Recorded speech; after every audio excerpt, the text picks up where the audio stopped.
Ada seorang raja yang memiliki seorang pelayan yang sangat setia. Suatu hari mereka berdua pergi untuk berburu di tengah hutan.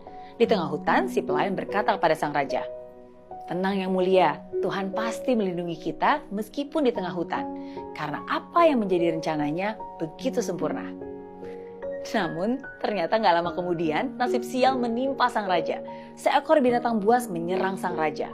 Dan si pelayan pun dengan sigap langsung membunuh binatang buas tersebut. Tapi sayangnya, sang raja sudah kehilangan salah satu jari tangannya. Dan sang raja sangat marah. "Mana yang kamu bilang Tuhan itu baik? Kalau Tuhan itu baik, saya gak mungkin akan diserang binatang buas. Dan saya gak mungkin kehilangan jari saya."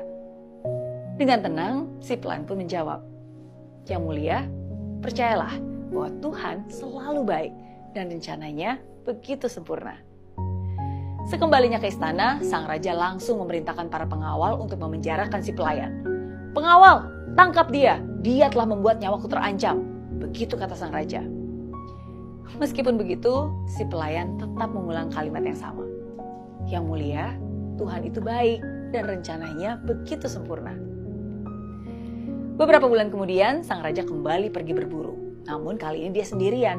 Dia pun ditangkap oleh orang primitif yang tinggal di dalam hutan dan suka menggunakan manusia sebagai tumbal pengorbanan untuk para dewa.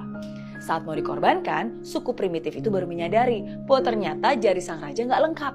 Dan mereka pun akhirnya melepaskan sang raja karena dianggap tidak sempurna untuk dipersembahkan kepada dewa mereka.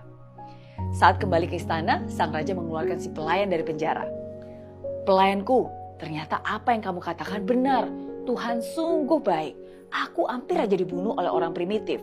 Namun karena jariku tidak lengkap, maka mereka melepaskanku." Begitu kata sang raja.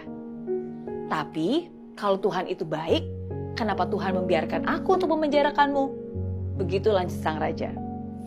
Si pelayan pun menjawab, "Yang mulia, andai saja Baginda tidak memenjarakan saya, pasti saya sedang ikut berburu tadi, ikut ditangkap, dan malah saya yang dikorbankan karena anggota tubuh saya masih lengkap." Mendengar itu semua, sang raja pun akhirnya percaya bahwa Tuhan itu selalu baik dan rencananya begitu sempurna. Lewat kisah ini kita diingatkan bahwa mungkin kita sering bertanya-tanya, "Kok hidup saya susah terus ya? Kenapa sih saya harus gagal? Kenapa yang saya doakan gak pernah dijawab oleh Tuhan?" Dan keluhan-keluhan lainnya yang membuat kita lupa akan kebaikan Tuhan. Padahal apa yang kita pikir dan kita rencanakan belum tentu baik. Sedangkan Tuhan yang lebih tahu apa yang terbaik buat kita. Jadi untuk kamu semua yang sekarang sedang menonton video ini, percayalah bahwa Tuhan itu selalu baik dan rencananya untukmu begitu sempurna.